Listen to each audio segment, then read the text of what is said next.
So here we have the 1200D, which is basically a basic digital SLR, crop sensor camera, EFS lens, 18 to 55mm, 5.6, quite a basic camera, ideal for you if you want to do a bit of video photography but you don't want to spend too much money.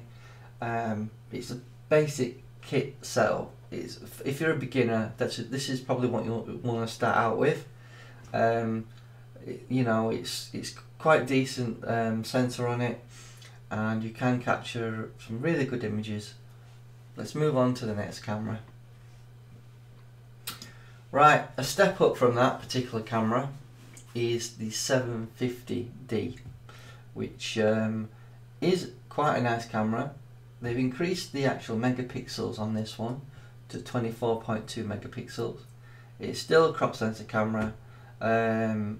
Basically, it easily shoots cinematic, full HD movies. It's a step up from the 1200D, definitely, because you've got extra dial on there and options that you can manually adjust things. Basically, it has NFC and Wi-Fi built in as well, so it's fantastic for anyone who wants to basically be uploading images to your phone and then from your phone to Facebook or Instagram. So this is probably a decent camera to go for. It's a little bit more money at £575 opposed to 300 and odd for the 1200D, but as with anything, the more you spend the better you get. Now here we have the new 80D, which obviously is fantastic. It's in particular really good because it's got a dual pixel Cosmos AF system, so it's really good for doing video in terms of pulling focus from the background to the foreground. Obviously it's more money at £919, and you'll get quite a decent frame rate at 7 frames per second with this particular one. I highly recommend this one if you're just looking for something that's a bit better than the beginner SLRs but can't afford the more pro ones. Then we move on to the semi-pro body, which is the Canon EOS 7D Mark II. I actually used the 7D original camera myself, and I think it's a fantastic camera. This particular one, the 7D Mark II, has better low light performance than the previous two do, and you get 10 frames per second shooting. It's more geared towards stills than the actual 80D is, because the 80D is probably better at video, but you can still do video on the 7D Mark II, but obviously it doesn't have Wi-Fi built in because it's got a special metal body that gives it more protection. But the problem is when you have a body that's more durable and it's got better materials to protect it, it stops the Wi-Fi signal coming through the body. So obviously that's the compromise you've got to decide. Do you want Wi-Fi and the ability to upload to your phone, or are you happy to have something more durable? Because obviously you will get some, because obviously with the 7D a lot of it will be weather sealed, and there'll be like gaskets on the actual buttons to you know, make it water resistant. So the 7D, price wise, you're looking at £1,159 on Amazon, which obviously is a bit more expensive than the 80D, but it is classed as a semi-pro body and it is better weather sealed than the 80D is.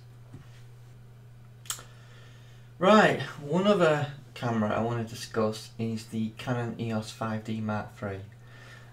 Basically it's a full frame camera, actually selling for £2,129 as of April 2017.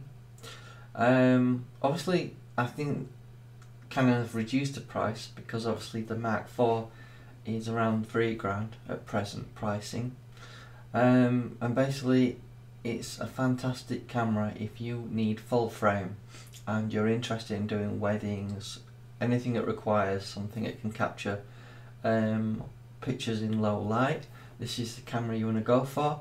Obviously it lacks high frames per second. Now this can only do 6 frames per second, but its ISO ranges is quite high, ranging from 100 to 256,000 ISO, which can be expanded to 512,000. If you wanted to, you can go to 100,000 ISO, but I wouldn't recommend it, because generally when you start boosting ISO above 6400, the colours start to fall out, and basically you sort of, your performance on the ability to capture good colour is reduced significantly when the ISO goes beyond a certain range. So but if you're after something that can do weddings, that sort of thing, basically you can't go wrong with the 5D. It's a fantastic camera, and I believe the Mark IV is a little step up. Personally, I don't think the Mark IV is really worth the price in regards to the actual features that have actually been put onto it. So I would recommend the EOS 5D if you need full frame, but you don't have a lot of money, such as the 1DX, which the Mark 1 is selling for around $3,000. I'll show you the 1DX in a minute, but the Mark II version of it is around $6,000. Anyway, I just wanted to discuss the 5D, so let's move on to the 1DX. Moving on to the flagship.